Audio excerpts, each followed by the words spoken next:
สบายดีกินข้าวซอยกันเด้อมามื้อนี้โอ้ เห็ดแกงผักกูดพี่น้องแกงผักกูดอีง่องใส่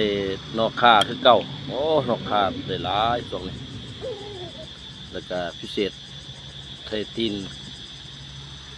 ข้วยวะข้วยตีนงัว แล้วก็ยังมีก้อยหอยพี่น้องมื้อนี้ก้อยหอยเด้อไข่เนี่ยมาทานกันมาขออนุญาตเด้อบริห่มเสือมื้อนี้บรินุ่งเสือการห้อนพด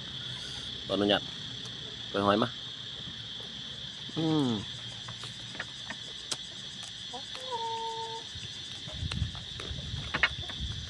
ดูรส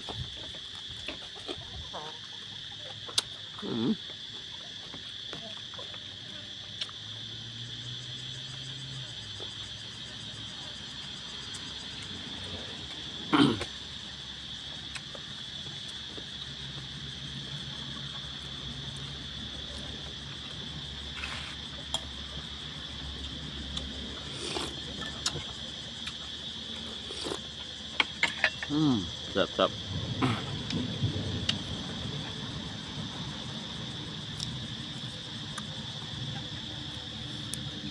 ก็เทียมโทนพี่น้องเทียมว่าเดียวทุกมือตอนได้ให้ได้กินพี่น้องเลยมือละ2 หัว 3 หัวหรือว่าบางมือกับ4 5 หัวเนาะเป็นสมุนไพร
กินน่าจะเสียพี่น้องเลย